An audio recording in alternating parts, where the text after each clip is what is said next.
Welcome to another edition of the McAnulty Method. We're here with financial expert Frank McAnulty, who's going to share some of his insight and knowledge with us in hopes that we can get our financial lives in better order. Frank, thank you for joining us. Bill, good to be here as always. Hope you're doing well. I am, and I forget, there was some old comedian that said, I'm doing better than most, not as good as some. So there you go. That always works. So I know today you have a very exciting topic, and it is, I'll let you say it. Well, it's about getting that first job out of school. And it's not always about money. You know, and I think that when you're leaving school and you got all that debt, probably money is the thing that's uppermost on your mind. So I guess elucidate us and tell us what else we should be looking at. Well, it's funny how things happen the way they do. I literally just got a phone call with a student who was calling to talk to me about two different job offers he has. One pays more, but the other, after talking to him, seems to have a much greater possibility of giving him more skills, more training, a better foundation for moving forward with his career. Okay. That, it seems like rather than doing a quick money grab with your very first job, or real job anyway, set yourself up for a long, illustrious career. Makes sense. Well, right. So think back to when you got out of high school. I know it's a long time ago, but there were those guys that went out and got their construction jobs, right? Mm-hmm. And all of a sudden they're making big money. Now, big money back there is pretty pathetic compared to today, but they're out there making big money. And so, you're like, oh man, I'm going to school, I'm doing this, I'm doing that. And I'm flipping burgers at X and they're making 10 times an hour what I'm making. What am I doing wrong, right? Oh yeah. But go 10, 20 years forward, and hopefully whatever you did in college is now paying off. You've got that good job and they're still swinging a hammer in the sun for a lot less than you make. And so it's the same way here. I mean, sure, everybody graduates college, everybody's getting their job, and everybody asks everybody the same question: what are they paying you? How much you get? And it's real easy to say, well, geez, they obviously got better jobs than me because they're making more money, they're doing this, they're doing that. But you're going to be working for 30, 40 years. And so what are you learning in this job that's going to help you make a lot more money over those 30 or 40 years than the job that's just started out high and just stayed there? It's a great point. A friend of mine, a young guy I know, he took a job that was actually sort of a step backwards, because he said it was with a company that was in the sector he wanted to be in, which was the tech sector. He said, so this sets me up for a better job moving forward than if I'd stayed in the other company. So I guess there's that to consider too. Well, and that is a decision a lot of people have to make these days, because there are so many startups, there are so many tech companies, especially out here on the West Coast, and they don't have money. They pay you in what I like to call magic beans. We're going to give you stock. We're going to let you grow with the company. You're going to get in on the ground floor. Does it always work? No. Does it not work a lot of times? Yes. But when you're young, you can afford it. And also, what are you going to learn in that job? You go to work for Boeing, not picking on Boeing, great company, great place to go to work. But you go to work there, you're sort of know what you're going to do for a while. and you're going to do what you were hired to do. And so if it's to analyze contracts, you're going to analyze contracts. That's pretty much it for 2 or 3 years. Then move on. Hey, still a great career. You can be very happy there and you can advance and move on. But at the same time, what do you like? What do you think you like? Because you don't know what you like, right? Do you like doing a lot of different things? Well, then maybe now's the time to take that chance on a startup that's going to pay you less. You're going to do 6 different jobs a day because there's not enough people. Whatever needs to be done, you get to do. You're gathering all this great experience. And so say the startup just fails, miserable. No fault of yours. It just doesn't work.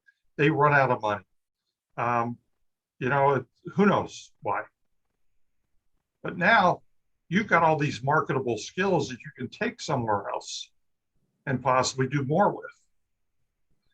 And so that was my discussion with the student a little while ago.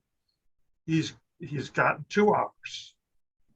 The one, which pays more money, is for a job that's more purely sales with some analysis work. And he's a finance degree. So it's wants to get in the world of finance, wants to learn that. This is like, well, sure, you want to do sales, that's great. But what you're going to be doing basically in this job is accounting. You're going to be filling out government forms, sending in after you make the sale. So you're going to learn to do the whole job in, I don't know, 90 days. And I don't know what growth there is after that. Whereas the other job, it's sort of like the startup I talked about. You're going to be involved in raising money for the firm. You're going to be involved possibly with taking the firm public in another year. You're going to be involved in the investor relations that goes along with those 2 things. And so it's going to be a much more varied work. It's going to be much, and did it pay that much less? Not a huge amount, less than $1,000 a month less. But so what do you want to do? What do you want? What do you think is going to set you up better for your career? You bring up a good point, Bill. We can't tell anybody what they should do. Right. Because we don't know their circumstances. If they've graduated college and they just have massive student loans, then maybe right now the most important thing, I need to make as much money as possible to pay those loans down because I can't live with this debt hanging over me. Well, then that's what you need to do. Because remember, all of this is about what's best for you. It's not what's best for the employer. It's not what's best for your parents. It's not what's best for the universe. It's what's best for you. And it really comes down to what do you feel good about doing? Yeah. Everybody needs to be able to check their gut and say, right, yeah, I feel like this would be better. You can analyze things to death. I'm not going to make as much money. It's this or that or whatever, but this feels better to me. And a lot of times it comes down to that. Because that's what I tell people, especially your first job or 2 out of school, is who's going to give you the most training. So, back to the Boeing job. I don't want to get yelled at for picking on Boeing here, but because I'm going to tell you why that's a good job too. Big companies have a lot of money to spend on training. Mm-hmm. So you can go to work for them, get a lot of training, and then you become very valuable to somebody else. In fact, I was talking to somebody a week or 2 ago, and they were talking about how they bring in a lot of employees because of their work, which I can't mention because I don't know what they do. Let's just put it that way. They have to get everybody a top secret clearance. And those are very expensive to get. But here's the beauty of it. If you're working for a company and they pay the money to get you a top secret clearance, that doesn't belong to the company. That belongs to you. You now have a top secret clearance. So all of a sudden, you just became really valuable because you can go to work for companies where you need a clearance and they don't have to pay for it. So all of a sudden, whoa, let's see, I can hire Bill, who's got the top secret clearance that I don't have to pay $50,000 to $75,000 to get. Or I can hire Frank, who doesn't. Well, you know, who are you going to hire? You know, that's interesting because that's kind of the same thing, but it's a different way of getting set up for your future. Right. So that, and so yeah, we all measure, I think in the beginning of our careers, we all measure our worth by how much we're getting paid, right? Right. Because our friends talk about it, this, that, and the other thing. In our day, back in the old days, we got excited when we made 1 times our age or 1,000 times our age. We were 21 and we were making 21,000. Woo! We're really going. And then it was, how do we get to 2 times our age? We're 30 and we're making 60,000. Hey, we're doing great. I don't know what those ratios are now. I just know that a lot of business students are coming out looking for over 60,000 or more a year. So I guess it'd be close to 3 times your age.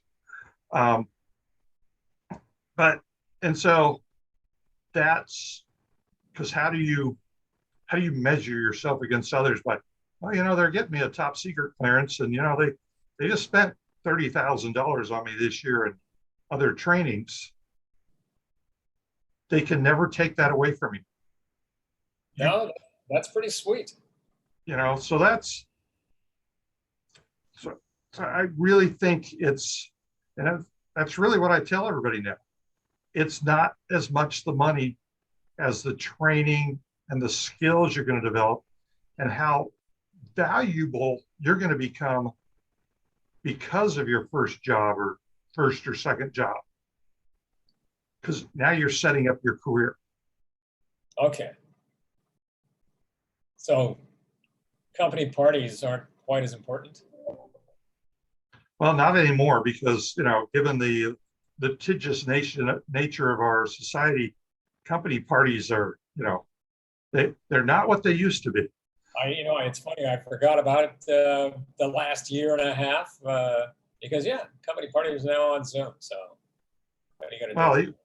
Even before that, with too much, a lot of companies don't have company parties anymore because there's too much trouble to be had. Yeah. But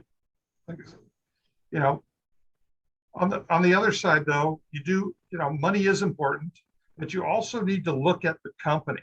You need to listen to what they're telling you. And if it is a big company, they may have guidelines of what they could hire you in. So you may think you're worth more than what they're willing to pay, and you're going to get upset and say, well, you're trying to cheat me. No, they're not. This is what they can pay. Companies spend a lot of money hiring people. Recruiting is very expensive. Spend a lot of time in it. So they want you to be happy. Once you get there, they want you to be happy. They don't want you to get there and say, oh, well, gee, they hired Bill the same time as me and they're getting him 10 grand more because he's got that spiffy beard. Well, I'm going to go find another job. They don't want that. So they're going to, the pay that they offer is going to be pretty even across the board. And you also don't know in a smaller company, all of their, what's going on, because look, we all know what people get paid is secret. We all know it's the worst kept secret in the history of mankind. Right? Right. Everybody seems to find out. And it creates jealousies and other problems. You can't bring in one person higher than the last three people you hired. And now they all need a raise because they've been there longer. Now they need more than a new person. So I think if people look at it from a standpoint of what am I going to learn?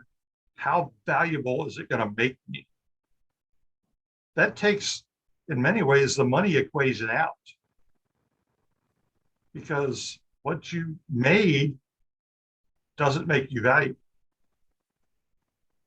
It's what you can do for the new company that makes you valuable. There you go. And it's and frankly, it's like they're paying you to go to school. Right. And so I know you asked me, well, how do we negotiate? How do you negotiate for that first job? Well, companies don't mind you negotiating a little bit. Now, I'll be honest with you. I recommended somebody to a job with a friend of mine. It was a good company, smaller company. And he calls me up and he goes, she wants $80,000 a year. I go, what? I said, I'll call you back. I hung up the phone, called the student and said, are you out of your freaking mind? $80,000. Well, she goes, well, I looked at the range online and it ran from 60 to 80. Okay, let's talk about that. 80, absolute perfect person for the job. They've got all the experience, they've got the background. They probably went to an Ivy League school because, hey, that's worth something, whether it is or not. We can debate that at another time. Or it could be in New York City where things are very expensive. Here's what you need to say you're going to work for, and you'll be happy. Which was about $15,000 less than the 80, and it worked out fine. But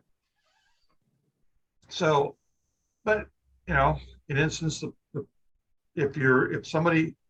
so employers, of course, are going to try to get you for the lower end of the scale, right? Hey, they're in business to make money, not give it away. So if they can hire you for 60, but they have room to go to 65, they're going to offer you 60. Right. And sometimes I think that that's almost a test.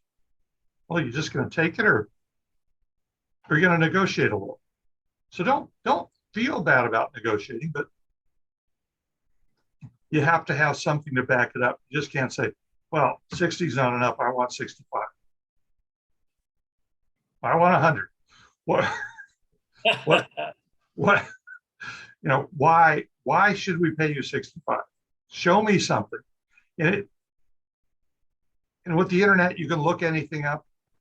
So it's, or especially coming from a college, they usually have charts and all that. Well, graduates in my degree are making about from here to here. I did really good in class. I did excellent grades. I belong to this organization, that organization. I'm going to stay very active and proactive in the company. I want to learn. I think I deserve more. Plus, the other what training are you going to give me? What money are you going to spend on me for training? So that's actually a really good question to ask during the interview, because it makes it seem, whether it is or not, that you're concerned with your long-term employment with the company. Oh, You want to learn and do well.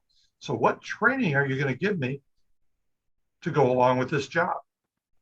Salary's okay, but without training, I want training. I want to be here for 5, 10, 20 years. I don't want to advance. I want to learn. I want to expand my job. How are you going to help me? So in some ways, I think that's almost more of the negotiation. what are you going to get in addition to salary? What can you get them to promise you in addition to salary? No, Um, great point. And actually asking, what kind of training are you going to give me? I want to learn. I want to be able to do more things. In other words, you want to become a greater asset for the company. So it's not like you're just asking them to give you more money. You want them to spend some money on you, but you will be returning that with your performance. right. You're asking them to help you create your value to them and your value to whoever else might be out there. And think about it.